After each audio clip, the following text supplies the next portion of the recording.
తాకట్లో ఉన్న మీ బంగారాన్ని విడిపించి ఆ రోజు ఆన్లైన్ రేటుకి కొంటాం. Sharma gold company.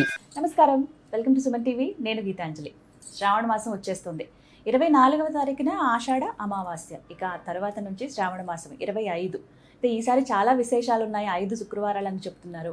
అయితే ముందు వచ్చేటువంటి అమావాస్య తర్వాత రోజు అసలు ఎప్పుడు శుభ్రం చేసుకోవాలి? ఎందుకంటే ప్రారంభమే శుక్రవారంతో ప్రారంభమవుతుంది. మనందరూ చాలా సందేహాలు ఉంటాయండి. మనం అసలు ఎప్పుడెప్పుడా అని ఎదురు చూస్తూ ఉన్నాము శ్రావణ మాసం కోసం. అమ్మవారి ఫోటో కొనుక్కునే దగ్గర నుంచి పూజా ద్రవ్యాలు కొనడం కావచ్చు, ఈ మాసం అంతా పాటించాల్సిన నియమాలు కానీ, ఖచ్చితంగా ఇంట్లో ఉండాల్సిన వస్తువులు కానీ, ఇలా ఎన్ని సందేహాలు కదా. వాటన్నిటికీ ఇవాళ వీడియోలో మీకు నివృత్తి కలిగేస్తాం. మనతో వివరించేందుకు ప్రస్తుతం మనతో పాటు ఉన్నారు ప్రముఖ జ్యోతిషులు బ్రహ్మశ్రీ నందిబట్ల శ్రీహరి శర్మ గురువుగారు. గురుగారితో చాలా వీడియోస్ ఇలా చేస్తున్నప్పుడు ఇలాంటి సందేహాల గురించి కానీ ఇవి చాలా బాగా వివరిస్తారు. ఎందుకంటే ముందుగా మనం తెలుసుకోవటం వల్ల అప్పటికప్పుడు హడావిడి పడకుండా అన్నీ సిద్ధంగా ఉంటే అమ్మవారికి చక్కగా కూర్చుని ప్రశాంతంగా పూజ చేసుకోవచ్చు. వివరాలు తెలుసుకుందాం. గురుగారు నమస్కారం అండి. వాగర్థావేవ సంపృక్తౌ వాగర్థ ప్రతిపత్తయే జగతః పితరౌ వందే పార్వతీ పరమేశ్వరౌ. ఆదిత్యాయ చ సోమాయ మంగళాయ బుధాయ చ గురు శుక్ర శనిభ్యశ్చ రాహవే కేతవే నమః. శృంగేరి జగద్గురు పీఠాధిపతులకి, కంచి పీఠాధిపతులకి నమస్కారములు తెలియజేసుకుంటూ కార్యక్రమాన్ని ప్రారంభిద్దాం. గురుగారు శ్రావణ మాసం వచ్చేసింది. ఎదురు చూస్తున్నాం ఎప్పుడెప్పుడా అన్నట్టుగా. అసలు మహిళా లోకం అంతా కూడా అవునండి, చక్కగా ఎంతో నియమనిష్టలతో భక్తితో శ్రద్ధతో చేసుకునేటువంటి మాసం ఏదైనా ఉందంటే అది శ్రావణ మాసం. ఇప్పటి నుంచి ప్రారంభమవుతాయి చక్కగా ఇక వ్రత నియమాదులు, అందరికి దానాది కార్యక్రమాలు, అబ్బో ప్రతి దేవాలయం కిటకిటలాడిపోతుంది. చాలా సందడిగా ఉంటుంది. అయితే చాలా సందేహాలండి. అసలు కామెంట్స్ లో ఎంతమంది ఎన్ని ప్రశ్నలు అడిగారో. ముందు డౌట్ ఏంటంటే, అమావాస్య అవ్వగానే శ్రావణ మాసం ప్రారంభం. ఇది ఎప్పుడు ఉండేదే, కానీ ఎప్పుడు శుభ్రపరచుకోవాలి? పూజా గది కానీ, లేకపోతే ఇల్లంతా శుభ్రపరచుకుంటారు. అందరూ బూజు దులిపే పనులు పెట్టుకుంటారు. సామాన్లన్నీ అటక మీద నుంచి ఇత్తడి సామాన్లన్నీ తీస్తారు. ఇవన్నీ కూడా అసలు ఎప్పుడు శుభ్రం చేసుకోవాలండి? మనకు సాధారణంగా ఈ శ్రావణ మాసం ఈ సంవత్సరానికి 5 శుక్రవారాలతో కలిసి వచ్చింది. అంతే కదా. చాలా మంది అనుకుంటారు ఈ శ్రావణ మాసం అనేసరికి కేవలం లక్ష్మీకి సంబంధించిన మాసముగా మనకు అందరికీ తెలిసింది. కానీ వాస్తవానికి ఇది ఈశ్వరుడికి సంబంధించినటువంటి మాసం. మనకు నార్త్ సైడ్ వాళ్ళందరూ కూడా ఎక్కడెక్కడో ఊళ్ళల్లో ఉన్నవాళ్ళు, వాళ్ళకి దగ్గరలో ఉన్నటువంటి సిద్ధక్షేత్రం, సిద్ధ శివాలయానికి వాళ్ళ ఇంట్లోంచి అక్కడ బావిలోంచి పట్టుకున్నటువంటి నీటిని తీసుకొని వెళ్ళి కావడిలాగా మోసుకొని వేల కిలోమీటర్లు, 100 కిలోమీటర్లైనా నడిచి వెళ్ళి అక్కడ ఉండి స్వామికి అభిషేకం జరిపించి వస్తారు. కాశీ అయితే కిటకిటలాడిపోతుంది. శ్రావణ మాసం చాలా నాకు అత్యంత ప్రీతికర మాసము ఏదయ్యానంటే శ్రావణ మాసమే అని సాక్షాత్తు ఆ పరమేశ్వరుడే పార్వతీ అమ్మవారితో సెలవిచ్చాడు. అందుకనే విశేషంగా శ్రావణ మాసంలో ఈశ్వరారాధన చేస్తారు. అయితే ఎందుకు లక్ష్మి అని అంటే, వరలక్ష్మీ వ్రతం ఎక్కువగా మన తెలుగు నాట చేసుకునే ఆచారం కాబట్టి శ్రావణ మాసం అనగానే ఇక లక్ష్మి సంబంధించినట్టుగా. పైగా ఇంకొకటి ఏంటంటే, నక్షత్రాన్ని బట్టి మాసం వస్తుంది. విష్ణువుకి సంబంధించినటువంటి నక్షత్రం శ్రవణ నక్షత్రం కాబట్టి శ్రావణ మాసం. కాబట్టి ఇది విష్ణువు మరియు లక్ష్మికి సంబంధించిన మాసముగా మనకు తెలిసినది. కానీ భారతదేశం అంతటా కూడా ఈశ్వరుని ఆరాధన చేస్తారు. చాలా విశేషమైనటువంటిది. కాకపోతే ఈ యొక్క శ్రావణ మాసంలో లక్ష్మి అనేటువంటిది ఏంటంటే పవిత్రత అని అర్థం అమ్మ. అంటే బురదలో నుంచి పుట్టినటువంటిది తామర పుష్పం, కలువ పుష్పం. అంటే అంత పవిత్రమైనటువంటిది బురదలో పుట్టింది అంటే అంతది. కాబట్టి మన ఇంటిలో శుచి శుభ్రత అత్యంత ప్రాధాన్యతనివ్వాలి. కాబట్టి ఇల్లంతా కూడా శుక్రవారం రోజున ఉదయం లేవగానే కాలకృత్యాదులన్నీ తీర్చుకొని, అమావాస్య వెళ్ళిపోతుంది గురువారం రోజు, శుక్రవారమే ప్రారంభమైంది శ్రావణ మాసం. కాబట్టి శుక్రవారం రోజునే చక్కగా ఇల్లంతా తుడుచుకోవచ్చు, తప్పులేదు. కొంతమంది శుక్రవారం నాడు చీపురు పట్టకూడదు అని అంటారు, అంటే చాలా మటుకు. కానీ పూర్తిగా శుచి చేసుకోవాలమ్మా. ఇల్లంతా కూడా చక్కగా ఈ మంచి నీటితో కడిగిన తర్వాత గంగా నీటితో కానీ, ఏదైనా దగ్గరలో ఉన్నటువంటి నదీ నీటితో కానీ ఆ నీటిలో వేసి అందులో కొద్దిగా గళ్ళ ఉప్పు వేసి, మళ్ళీ సుగంధ ద్రవ్యాలు జాజికాయ, చాపత్రి, కుంకుమ పువ్వు, అలాగే పచ్చకర్పూరం కొన్ని వేసి, సుగంధ ద్రవ్యాలు వేసి ఆ నీటితోనంతా కూడా ఇల్లంతా శుభ్రపరచుకోవడం, పూజా మందిరం శుభ్రపరచుకోవడం, అలాగే దేవతా చిత్రపటాలు శుభ్రపరచుకోవడం, విగ్రహాలు శుభ్రపరచుకోవడం లాంటివి ఆ రోజున శ్రావణ మాసం మొదటి ప్రారంభమయ్యే రోజున చేయవచ్చు, తప్పులేదు. ఆ రోజు చేసుకోవచ్చు. ఇప్పుడు ఈ సామాన్లు ఇవి తోమేవి, బూజు దులపడం అంతా కూడా ముందు చేసేసుకోవచ్చు. అసలు ఆషాఢ మాసంలో చేసుకోవాలమ్మా. అంటే చాలా మటుకు ఆషాఢ అమావాస్యకి విశేషం ఏంటంటే, ఈ అమావాస్య రోజున అనాదిగా వస్తున్నటువంటి ఆచారం అంటే దీపపు కుందులన్నీ ఉంటాయి కదమ్మా, పాతబడిన వాటన్నిటిని శుభ్రపరచుకుంటారు ఆ రోజునే. ఆ రోజున. ఆహా. అది అనాదిగా వస్తున్నట్టు, అందుకనే అయితే పర్వాలేదు. దీపపు కుందులు అన్ని కూడా అమావాస్య రోజునే శుభ్రపరచుకొని రెడీగా పెట్టుకుంటారు. ఇల్లంతా శుభ్రపరచుకోవడం శుక్రవారం చేసుకోవచ్చు. శుక్రవారం అయితే ఇంకా చేసుకోవచ్చు. ఇబ్బంది లేదు, మొదటి శుక్రవారం. గురుగారు, అసలు ఈ శ్రావణ మాసంలో ఖచ్చితంగా ఈ నియమాలు అంటూ ఉన్నాయి, తినే ఆహారం విషయంలో కావచ్చు, ఉండే పద్ధతులు కానీ, ఏంటండి అసలు అవి? శ్రావణ మాసానికి సంబంధించి చూసుకుంటే ప్రతిరోజు కూడా ఒక గొప్ప శుభదినమే. అవకాశం ఉంటే శాస్త్రంలో చెప్పబడినటువంటి శ్రావణ మాస మహత్యానికి సంబంధించింది చెప్పబడినటువంటిది, ప్రతిరోజు కూడా నక్తము ఉండి అంటే ఉపవాసం ఉండి రాత్రిపూట భోజనం చేసుకునే అలవాటు కనుక ఉన్న వ్యక్తికి సకల దరిద్రాలు తొలగిపోతాయి, సకల పాపాలు తొలగిపోతాయి. భూషయనం చేస్తే ఇంకా విశేషము, బ్రహ్మచర్య వ్రతాన్ని ఆచరిస్తే ఇంకా చాలా పరమ పవిత్రం. ఇది చెప్పబడింది శాస్త్రంలో. ఇంకా శ్రావణ మాసంలో చెప్పబడినటువంటిది ఏంటంటే, ఈ కాయగూరల్లో వంకాయ తినకూడదు. అసలు వంకాయని ఏకాదశి చతుర్దశి తిథులలో అస్సలు భుజించకూడదు. ప్రత్యేకించి శ్రావణ మాసం మొత్తం తీసుకోకూడదు. అది వంకాయకి తీసుకోకూడదు, శాస్త్రం చెప్పబడినటువంటిది. ఇది మనం చెప్పినటువంటిది కాదు, శాస్త్రంలోనే ఉన్నది. అలాగే ఇక ప్రతిరోజు ఒక విశేషమే. సోమవారం నాడు ఈశ్వరుడికి, మంగళవారం నాడు గౌరీదేవికి, అలాగే బుధవారం నాడు విఠలుడికి, గురువారం నాడు దత్తాత్రేయుడికి. చాలామంది ఈ బాబాల ఆశ్రమాల చుట్టూ తిరుగుతుంటారు, బాబాల పాద పూజలు చేసుకుంటారు, బాబాలే దేవం అనుకుంటారు. నాయన దత్తాత్రేయుడు, ఈశ్వరుడు, అమ్మవారు, విష్ణువు వీళ్ళందరూ ఉండగా మనకు బాబాలతో పని అండి. ఇక శుక్రవారం నాడు ఎలాగో వైభవలక్ష్మి వరలక్ష్మి వ్రతం, శనివారం నాడు శనివారాలు చాలా విశేషం వెంకటేశ్వర స్వామికి, కాబట్టి అఖండ దీపారాధన చేయవచ్చు. ఆదివారం నాడు ఎలాగో మన ప్రపంచానికి అందరికీ కూడాను దైవము సాక్షాత్తు ప్రత్యక్ష నారాయణుడు సూర్య భగవాన్, సూర్యారాధన చేయడం ప్రతిరోజు విశేషం. ఇంకా విశేషం కానంటూ రోజంటూ లేదు. కాబట్టి నన్ను అడిగితే ఈ నెల రోజుల పాటు బ్రహ్మచర్య వ్రతాన్ని ఆచరిస్తూ నిత్యము దేవతానామస్మరణ చేసుకుంటూ ఉండి, అలాగే ఏ చిన్న పని చేస్తున్నా మనసులో శివాయ నమః అనుకుంటూ చేయడం.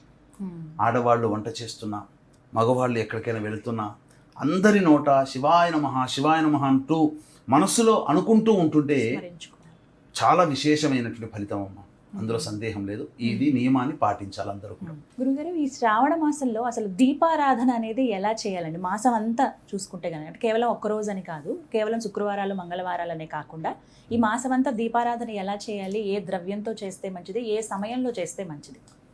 దీపారాధన విషయానికి వచ్చేసేసరికి ముఖ్యంగా పవిత్రతను సూచించేది తులసి వృక్షం. కాబట్టి ఖచ్చితంగా తులసి ఆరాధన మన ఇంట్లో చేసుకోవాలి. ఈశాన్య ప్రదేశంలో తులసి వృక్షాన్ని పెట్టి అక్కడ చక్కగా ప్రతిరోజు స్నానం చేయగానే ఫస్ట్ చేయవలసిందల్లా ప్రతిరోజు అక్కడ అష్టదళ పద్మము వేసి, పసుపు కుంకుమ అక్షతలు వేసి అక్కడ దీపారాధన చేసి, ఆవు నేతితో దీపారాధన చాలా శ్రేష్టం. ఉదయం స్వచ్ఛమైన నువ్వుల నూనె కూడా వాడచ్చు. పొద్దున్నే స్నానం ఆచరించగానే స్త్రీ చేయవలసినటువంటిది ఇది. పురుషుడైనా చేయవచ్చు. తర్వాత ఇంట్లోకి వచ్చి ఇంట్లో దీపారాధన చేయాలి. నిండుగా ఇంట్లో దీపారాధన, అష్టతైలములతో దీపారాధన ఉంటే ఇంకా విశేషం. ఏంటి అష్టతైలములు అని అంటే, ఆవు నెయ్యి, నువ్వుల నూనె, వేప నూనె, విప్ప నూనె, అలాగే ఆముదం, ఇవన్నీ కూడా సంబంధించి కలిపినవన్నీ కూడా విశేషం. పంచమూలిక తైలము అని అంటారు. ఇది చాలా విశేషం అన్నమాట. ఈ ద్రవ్యాలతో గనక దీపారాధన చేస్తే ఇల్లంతా కూడా చాలా ఒక దైవత్వం, అంటే మన పురాతన దేవాలయాల్లో గనక వెళితే ఎలాంటి శోభ ఉంటుందో ఇంట్లో అలాంటి శోభ కలుగుతుంది. నువ్వుల నూనె వాడవచ్చు, తప్పులేదు, వాడచ్చండి. అదే సందేహం చాలా మందికి. ప్రధానంగా ఆవు నెయ్యి శ్రేష్టం అని అంటారు, కానీ కలిపి దొరుకుతుంది కదమ్మా ఈ మధ్యలో. అంత శక్తి లేని వాళ్ళు మిగతా 2 చోట్ల ప్రతిరోజు ఉదయం సాయంత్రం 2 చోట్ల ఖచ్చితంగా చేయవలసిందే. తులసమ్మ దగ్గర, అలాగే ఇంట్లో పూజా మందిరంలో కూడా చేసుకోవాలి. గురుగారు, మరి రోజు విశేషమే అంటున్నారు, రోజు తలకి స్నానం చేయాలండి ఈ శ్రావణ మాసంలో? మనకు స్త్రీలకు చెప్పబడినటువంటిది విశేషమైనటువంటి రోజులు శుక్రవారం రోజున, సోమవారం రోజున తలంటు స్నానం చేస్తే మంచిది. అయితే ప్రతిరోజు స్నానం ఆచరించమని ఎక్కడ కూడా ధర్మశాస్త్రంలో స్త్రీలకు చెప్పబడలేదు. నిద్ర లేచిన వెంబడి, ఎందుకంటే పడక గదిలో ఆ యొక్క పాన్పుని స్పృశిస్తారు కాబట్టి అది ఆ పాన్పు మీద ఉన్నంత వరకు అపరిశుభ్రత. స్త్రీలకి బయటికి వచ్చిన తర్వాత తల మీద చల్లుకుంటే, నీరు చల్లుకుంటే పవిత్రత వస్తుంది, దేహం పవిత్రత చేకూరుతుంది స్త్రీలకి. కాబట్టి స్త్రీలు తల మీద చల్లుకోవచ్చు, ప్రతిరోజు తల మీద స్నానం చేయనవసరం లేదు. కానీ పురుషుడు మాత్రం ప్రతిరోజు కూడా తల స్నానము ఆచరించవలసిందే. ప్రతిరోజు పురుషుడు చేయాలి నియమంగా ఈ శ్రావణ మాసంలో. అంతేకాకుండా ఈ శ్రావణ మాసం అంతా కూడాను ఇల్లంతా సుగంధ భరిమలంగా ఉండాలి. అందుకని ఈ యొక్క ధూపము వేయాలమ్మా ఇంట్లో. ఉదయం కాలం, సాయంకాలం, ప్రత్యేకించి సాయంకాలంలో ధూపం వేస్తే ఆ ధూపం వేసినందుకు కారణం చేత అంటే గుగ్గిలం కానీ, మైషాచి, అలాగే సాంబ్రాణి, వీటితో ఆ సుగంధ భరితంగా ఉండాలి. అలా వేసిన తర్వాత ఆ ఇంట్లో ఉన్నటువంటి నకారాత్మక శక్తి వెళ్ళి సుగంధ పరిమళం ఉన్నప్పుడు దేవతాశక్తి, ఇప్పుడు దేవతాశక్తి వచ్చి వెళ్ళింది అని చెప్పడానికి కారణం ఒకటే సిగ్నేచర్ ఏంటంటే మంచి సువాసన వస్తుంది, సుగంధం. అలాగే దేవతలు రావడానికి మనం ఆ యొక్క స్థితిని మనం ఏర్పరిస్తే దేవతలు సంతోషంగా మన ఇంటికి వస్తారు. ఆ విధంగా సాయంకాలంలో ధూపం వేయాలి, చేసుకోవాలి ఖచ్చితంగా. మీరు అడిగారు కదా ఏ వస్తువు ఏర్పరచుకోవాలి అని చెప్పి, ఖచ్చితంగా సుగంధ భరితమైనటువంటి ద్రవ్యము ఇంట్లో ప్రతిరోజు ధూపం వేయడానికి కావాల్సినవన్నీ ముందే సిద్ధం చేసుకోవాలమ్మా. చాలా విశేషం. చాలా మంది అడుగుతుంటారు, మాంసాహారం పూర్తిగా నిషేధించాలా, కేవలం పూజలు చేసినప్పుడు, వ్రతాలు చేసినప్పుడు మాత్రమేనా ఈ మాసంలో అని? అసలు సృష్టిలో మానవుడికి మాంసాహార భోజనం పెట్టాల. మీరు అందుకనే చూడండి, జంతువుల యొక్క పళ్ళు కూరలుగా ఉంటాయి, మనుషుల పళ్ళు ఎప్పుడైనా కూరలుగా ఉన్నాయా? జంతువులు మాంసం తింటాయి కాబట్టి కూరలు వాటికి పీక్కొని తింటాయి, కానీ మనుషులకి పెట్టబడలేదు. మనుషులకి ఎప్పుడూ శాకాహారమే. అది సాటి జీవిని మనం చంపి తింటున్నాం అంటే మనము మామూలుగా మనం చంపట్లేదు కదా, మన చేతుల్లోంచి కానీ లాజికల్గా మాట్లాడవచ్చు. అది విక్రయించే వాడికి మనమే కారణం అవుతున్నాం కదా. అందుకని శాస్త్రంలో ఎక్కడా కూడా చెప్పబడలేదు. ఇది మాత్రం సుస్పష్టం, వేదాల్లో ఉన్న జ్ఞానమే ఇది. అలాగే వ్రతాలు, ఈ నోములు మేము చేయలేమండి, లేకపోతే మాకు ఈ ఆచారం లేదండి, ఆనవాయితీ కానీ మామూలుగా పూజ చేసుకుంటాం ఈ శ్రావణ మాసంలో అనేవాళ్ళు ఏ విధంగా చేసుకుంటే మంచిదంటారు? ఇప్పుడు చాలామంది బిజీ స్కెడ్యూల్లో ఉన్న వాళ్ళు వ్రతాన్ని ఆచరించలేని సందర్భాలు కొంతమందికి ఉంటాయి. ఎందుకనంటే బాధ్యతలు ఉన్నప్పుడు ప్రశాంతంగా మనసు పెట్టలేరు. కొంతమంది మనసు పెట్టిన దానికి స్ట్రిక్ట్గా రూల్స్ ఫాలో అయ్యే వాళ్ళు, మనసు నాకు లేదు కాబట్టి నేను చేయలేను అని చెప్పి ఉండేవాళ్ళు ఉంటారు. కొంతమందికి బిజీ స్కెడ్యూల్లో ఉండి చేయలేకపోతారు. అటువంటి వాళ్ళు ఏంటంటే నిత్యము లక్ష్మీనామ స్మరణము, నారాయణుడి యొక్క స్మరణము, లేకపోతే ఈ సంబంధించినటువంటి శివనామ స్మరణం విశేషంగా చెప్పబడింది. శివాయ నమః అంటూ ఉండండి. తర్వాత తరచూ అవకాశం ఉంటే తరచూ దగ్గరలోని దేవాలయంలోకి వెళ్ళి ప్రదోషకాల సమయంలో ఆ దేవతామూర్తిని దర్శించుకొని రావాలి. అలాగే అవకాశం ఉన్నప్పుడల్లా ఎవరైనా పూజ చేసుకుంటే వాళ్ళకి సహాయ సహకారాలు అందిస్తూ ఉన్నా ఆ పూజా ఫలితం ఉంటుంది, అందులో సందేహమే లేదమ్మా. ఈ ఒక్క పని చేసినా చాలు, వాళ్ళు చేయలేరు అని అనేటువంటి ఒక ఫీలింగ్, చేయలేకపోతున్నాం అనే బాధ వాళ్ళకు ఉండదు, ఆ ఫలితం వాళ్ళకు దక్కుతుంది అందులో. అలాగే మీరు ఇంతకు ముందు కూడా మాట్లాడుతూ పదే అన్నారు, చాలా విశేషం అసలు ఈసారి శ్రావణ మాసం అని. 5 వారాలు వచ్చాయండి. మరి ముఖ్యంగా 3వ వారం వరలక్ష్మి వ్రతం అని అంటున్నారు. ఇప్పుడు ఒకవేళ 3వ వారం కుదరదు అనుకోండి మహిళలకి, మరి ముఖ్యంగా వాళ్ళు మరి 1వ వారం, 2వ వారం లేదా 4, 5 వారాల్లో వ్రతం ఆచరించేసుకోవచ్చా? మనకు సాధారణంగా ఈ వరలక్ష్మి వ్రతాన్ని ఆచరించే విధానము మనకు అనాదిగా చారుమతి అనేటువంటి యొక్క వృత్తాంతం ద్వారా మనకు తెలుస్తుంది. ఆ చారుమతికి కలలో కనిపించి పౌర్ణమి ముందు వచ్చేటువంటి శుక్రవారం రోజున నన్ను ఆచరించు, నా విధానాన్ని ఆచరించు, నీకు అంతా కూడాను శుభం చేకూరుతుంది అని చెప్తున్నారు అమ్మవారి కలలో చెప్పినటువంటి కథ ప్రకారం. అయితే ఎప్పుడు కూడా మనం పౌర్ణమి ముందు వచ్చే శుక్రవారం లెక్క పెట్టుకుంటూ వస్తున్నాం అనాదిగా. ఇప్పుడు కూడా ఈ సంవత్సరం కూడా పౌర్ణమి ముందు వచ్చేటువంటి మాసము ఈ శ్రావణ మాసంలో కాబట్టి 9వ తారీఖు రోజున పౌర్ణమి అయింది. పౌర్ణమి ముందు వచ్చే వారం శుక్రవారమే అయింది, అంటే 8వ తారీఖు రోజున అయింది. కాబట్టి 8వ తారీఖు రోజున వ్రతాన్ని ఆచరించడం శ్రేయస్కరం, శాస్త్ర సమ్మతం. కొంతమంది స్త్రీలకి ఋతుమతి అవుతారు కాబట్టి ఆ పూజ చేయలేని విధంగా ఉంటుంది. కాబట్టి ఆ శుక్రవారం 3వ శుక్రవారం అంటే 8వ తారీఖు రోజున ఋతుమతి అయినటువంటి వాళ్ళకి 4వ రోజు 8వ తారీఖు అయింది అనుకోండి, చేయకూడదు. 5వ రోజు 8వ తారీఖు అయితేనే, అంటే 8, 7, 6, 5, 4వ తారీఖు రోజున ఋతుమతి అయిన వాళ్ళకి 8వ తారీఖు రోజున చేసుకునే అర్హత దైవత్వం ఉంటుంది. 4వ తారీఖు రోజున కేవలం ఇల్లుని శుభ్రపరచుకోవడం మాత్రమే 4వ రోజున. 4వ తారీఖు రోజున ఋతుమతి అయితే 8వ తారీఖు రోజున పూజ చేసుకోవచ్చు. ఈ 5, 6 తారీఖులో ఋతుమతి అయితే చేయకూడదు. కాబట్టి అటువంటి వాళ్ళకి ఈ పౌర్ణమి తర్వాత వచ్చే శుక్రవారం రోజున చేసుకోవాలి. అంతే తప్ప మాకు ఇబ్బంది కలుగుతుంది ముందే అని తెలుస్తుంది కదా మా ఆడవాళ్ళకి, ముందు శుక్రవారం 2వ శుక్రవారం అని చెప్పి అప్పుడు చేసుకోవడానికి లేదమ్మా. పౌర్ణమి ఈసారి కన్ఫ్యూజన్ ఎందుకు వచ్చిందంటే 8వ తారీఖు మధ్యాహ్నం 1:45 వరకు చతుర్దశి ఉంది, సాయంకాలం పౌర్ణమి వస్తుంది. 9వ తారీఖు రోజున మధ్యాహ్నం వరకు ఉంటుంది పౌర్ణమి. కాబట్టి పౌర్ణమి ముందు వచ్చే శుక్రవారం ఆ ముందు రోజు అయింది, కాబట్టి 8వ తారీఖు రోజున చేసుకోవాలి.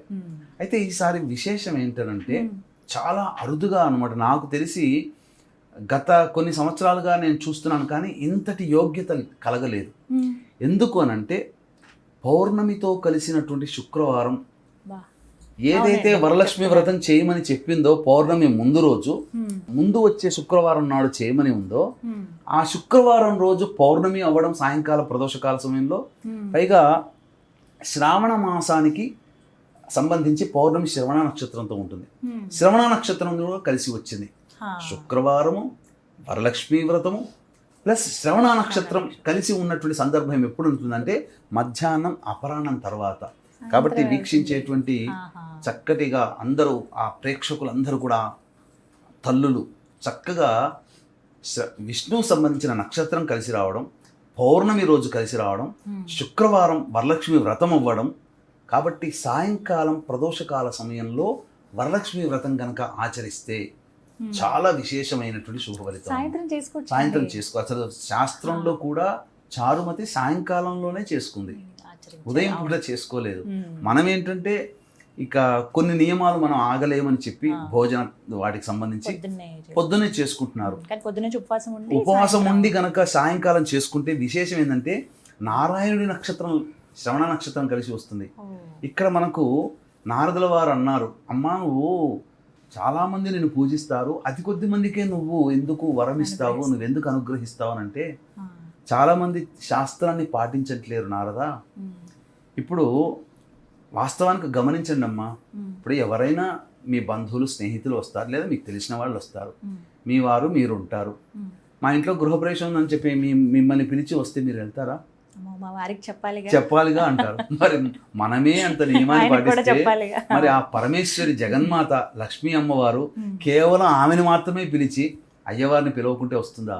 అందుకనే లక్ష్మీ వ్రతం ఆచరించేటప్పుడు ఖచ్చితంగా చేయాల్సిన నియమం విష్ణువు యొక్క ఆరాధన కూడా చేయాలి.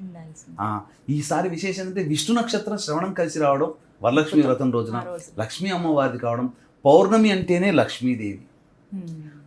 ఎందుకనంటే షోడశ కళలతో చంద్రుడు ఉంటాడు. షోడశ కళలు ఎవరికి ఉంటాయి? అమ్మవారికి, లక్ష్మీ అమ్మవారికి. కాబట్టి సంబంధించినటువంటి లలిత అమ్మవారు షోడశ కళలకు సంబంధించినటువంటిది. కాబట్టి లలితా స్వరూపమే లక్ష్మి. కాబట్టి పౌర్ణమి శ్రవణ నక్షత్రం అసలు అద్భుతం. దాని ఆ వర్ణన చెప్పలేకపోతున్నాం. ఇంతటి అద్భుతమైన రోజు కోసం అసలు చాలా దొరకదు. ఈ సంవత్సరం అంతా గొప్ప అదృష్టం. ఎందుకంటే ఎన్నో ప్రమాదాలు అనేటువంటివి, ప్రకృతి విపత్తులు జరిగినా దైవం మనల్ని కరుణిస్తుందని చెప్పడానికి ఇంతటి విశేషమైనటువంటి యోగాలు కలిసినటువంటి రోజు రావడం మళ్ళీ మళ్ళీ రాదు. కాబట్టి దయచేసి వీక్షించేటువంటి మహిళా ప్రేక్షకులు ఎవరైతే ఉంటారో ఆ రోజంతా ఉపవాసం ఉంటే సాయంకాలం శ్రవణ నక్షత్రం ఉంటుంది, పౌర్ణమి తిథి ఉంటుంది, శుక్రవారం అవుతుంది, లక్ష్మీ అమ్మవారిని దేదీప్యమానంగా కొలుచుకోండి. అంతేకాకుండా సుమన్ టీవీ యాజమాన్యం మరియు సగర్వంగా సమర్పించేటువంటి కార్యక్రమం లక్ష్మీ పూజా విధానము, వరలక్ష్మి వ్రత పూజా విధానము అత్యంత రమణీయంగా ఉంటుంది, అత్యంత శాస్త్రోక్తంగా. ఇప్పటి వరకు కూడా మీరెవ్వరూ కూడా వీక్షించేటువంటి మహిళా ప్రేక్షకులు ఎవ్వరు కూడా కని ఉండరు, విని ఎరగరు. ఎందుకనంటే ఆ అమ్మవారిని పూజించే 16 లక్ష్ములని, షోడశ లక్ష్ములని ఆవాహన చేసే విధానం ఒకటి అనేటువంటిది ప్రత్యేకంగా ఎంతో రహస్యముగా ఉన్నటువంటి పురాతన గ్రంథం నుంచి చేసి మనం చేయబోతున్నాం. కాబట్టి ప్రేక్షకులందరూ కూడా ఎదురు చూడండి. 1వ తారీఖు తర్వాత వీడియో రిలీజ్ చేయడం జరుగుతుంది. ఆ వీడియో పట్టుకొని మీరు దాన్ని లైక్ చేసుకొని పెట్టుకోండి. మీరు చూడగానే అమ్మవారి పూజా విధానం అని మీకు వస్తుంది, దాన్ని లైక్ చేసుకొని పెట్టుకోండి. చక్కగా ఒక అమ్మవారి పౌర్ణమి ముందు 8వ తారీఖు ముందు 2-3 రోజులంతా దాన్ని చూడండి. అమ్మవారి పూజ చేసేటప్పుడు చెప్తాం, ఇలా మీరు అమ్మవారిని ధ్యానిస్తూ చేసుకుని అన్నప్పుడు అలా ఆ వీడియోని అలా ఆన్ చేసి పెట్టుకోండి. ఆ షోడశ లక్ష్మీదేవుల యొక్క అమ్మవారిని వర్ణిస్తూ ఆ ఆవాహన చేసి అమ్మవారి పూజ చేసే విధానం ఏదైతే ఉంటుందో మీరు ఎంత గొప్పగా చేసుకుంటారు. మీరు ఎంతకైనా గొప్పగా భక్తిగా చేసుకుని ఉండవచ్చు, కానీ ఈ విధానం మాత్రం మీకు ఎక్కడా దొరకదు. అది మన సుమన్ టీవీ ద్వారానే మీకు అందివ్వబోతున్నాను. చక్కగా దాన్ని ఆచరించండి, చక్కగా మీరు తరించండి. అమ్మవారిని ఈసారి గొప్పగా చేసుకుందాం. అమ్మవారిని చాలా భక్తి ప్రపత్తులతో చాలా గొప్పగా ఉండేటువంటి రోజు కాబట్టి ఆ విధంగా చేసుకుందాం. అందుకనే వీక్షించేటువంటి ప్రేక్షకులు కూడా ఇంతటి అలభ్యమైనటువంటి పుణ్యతిథి శ్రవణ నక్షత్రం పౌర్ణమి శుక్రవారం కలిసి వచ్చినటువంటి రోజు కాబట్టి ఈ రోజున ఎంతోమంది వ్రతం చేసుకుని ఉంటుంటారు. కాబట్టి వాళ్ళకందరికీ కూడా ఆ వ్రత పూర్తిగా సంపూర్ణ యోగ్యతను ఇవ్వాలనే ఉద్దేశంతో చక్కగా ఈ షోడశల ఈ యొక్క విద్యారణ్యకృతమైనటువంటి ఈ లక్ష్మీ మూలమంత్ర సంపుటిత లక్ష్మీ సూక్త హోమం అనేటువంటి జరిపించి తామరమాల ఇవ్వడం జరుగుతుందమ్మా. పూజ చేసినటువంటి తామరమాల ఇవ్వడం జరుగుతుంది. కాబట్టి అందరూ కూడా దీన్ని వినియోగించుకోవచ్చు. కార్యక్రమ తదనంతరం కాంటాక్ట్ చేసి మీ గోత్రనామాదులు సాయంకాలం ప్రదోషకాల సమయంలో జరిగే విశేష లక్ష్మీ పూజా హోమంలో మీరు మీ గోత్రనామాలు నమోదు చేసుకోవడం ద్వారా ఆదర్శ దాంపత్యము, అలాగే ధనప్రాప్తి, ఉద్యోగ ప్రాప్తి, పదవీ ప్రాప్తి, అన్ని రకాలైనటువంటి సంతోషాదులు మీ కుటుంబంలో ఉంటాయి. అవకాశం ఉన్నవాళ్ళు కార్యక్రమ తదనంతరం కాంటాక్ట్ చేసి మీ గోత్రనామాలు నమోదు చేసుకోండి. ఈ వరలక్ష్మి వ్రతం చేసుకునే ప్రతి వాళ్ళు కూడా మహిళలు ఈ కార్యక్రమంలో నమోదు చేసుకోవడం ద్వారా సిరి సంపదలకి ఎటువంటి లోటు ఉండదు. ప్రత్యేకించి పూజ చేసినటువంటి తామరమాల ఇవ్వడం జరుగుతుందమ్మా. తామర పుష్పం అందుకోవచ్చు. చక్కగా హోమంలో ఎవరైతే పాల్గొనదలుచుకున్నారో మీరు స్క్రీన్ పైన నెంబర్స్ ఇస్తాము. కార్యక్రమం చూసిన తర్వాత మీరు చూస్తుండగానే ఆ నెంబర్ ఒకసారి మీరు ఫీడ్ చేసుకుని కాల్ చేసి మీ పేరు గోత్రం నమోదు చేయించుకోండి. వాటికి తగ్గ ఎంత రుసుము అవుతుంది అనేది మీకు వివరాలన్నీ కూడా తెలియజేస్తారు. ఒక అద్భుతమైన అవకాశం ఇది. గురుగారి ఆధ్వర్యంలో జరుగుతున్నటువంటి పూజ హోమం, అందరూ పాల్గొనండి. గురుగారు అన్ని సందేహాలను నివృత్తి చేశారు. చివరిగా ఒక సందేహం, పూర్వ సువాసినులు ఎవరైతే ఉంటారో వారు ఈ మాసంలో దీపారాధన కానీ లేకపోతే పూజ కానీ ఇవి చేసుకోవచ్చా అండి? ఎలా ఉండాలి అసలు వాళ్ళు? పూర్వ సువాసినులు ఈ లక్ష్మీ అమ్మవారిని చిత్రపటాన్ని పెట్టుకుని దీపారాధన చేసుకుని ప్రతిరోజు లక్ష్మీ అమ్మవారి అష్టోత్తరంతో పూజ చేసుకోవచ్చు, తప్పేమీ లేదమ్మా. కాకపోతే కుంకుమార్చనలు అటువంటివి చేయకూడదు, కానీ చక్కగా విధిగా పూజ చేసుకోవచ్చు. కోడళ్ళని కూతులని పక్కన పెట్టుకొని పూజ చేసుకోవచ్చు, తప్పు లేదు. పూర్వ సువాసనలకి కొంతవరకు దైవతానుగ్రహం పొందే యోగ్యత ఉంది కాబట్టి చేసుకోవచ్చు. అక్కడ మనకేంటనంటే దంపతి సమేతంగా చారుమతి వృత్తాంతంలో కూడా దంపతి సమేతంగానే మనకు అమ్మవారు అనుగ్రహించినటువంటిది. కాబట్టి పూర్వ సువాసనలు మాత్రం చక్కగా శాస్త్రోక్తంగా కాకపోయినా పంచోపచార విధానంగా, షోడశోపచారం కాకపోయినా పంచోపచార విధానంగా పూజ చేసుకోవచ్చు. విశేషమైనటువంటి మాసము ఎందుకనంటే ఈ శ్రావణ మాసంలోనే కృష్ణ భగవానుల వారి జన్మతిథి, హయగ్రీవుని జన్మతిథి, జంధ్యాల పౌర్ణమి, రాఖీ పౌర్ణమి, విశేషంగా జంధ్యాల పౌర్ణమి, గురు రాఘవేంద్రుని యొక్క జయంతి, ఇలా చాలా గొప్పదైనటువంటి విశేషాలు ఉన్నాయమ్మా. కాబట్టి చక్కగా చేసుకోవచ్చు. అలాగే స్కంద షష్ఠి రోజున చక్కగా వ్రతం ఆచరించమని చెప్పబడి ఉంది. అలాగే సప్తమి తిథి అస్థా నక్షత్రం కలిసి ఉన్నటువంటి రోజైతే విశేషమైనటువంటి యోగంగా చెప్పబడింది. కాబట్టి సప్తమి తిథి కూడా చాలా గొప్పదమ్మా. శ్రావణ మాసంలో ఉన్నాయి అన్ని విశేషమే. తప్పకుండా వాటన్నిటి గురించి కూడా మరికొన్ని వీడియోలు చేద్దాం. కానీ చాలా సందేహాలన్నీ కూడా నివృత్తి చేశారు గురుగారు. ధన్యవాదాలండి. సర్వం శ్రీ ఉమామహేశ్వర పరబ్రహ్మార్పణమస్తు.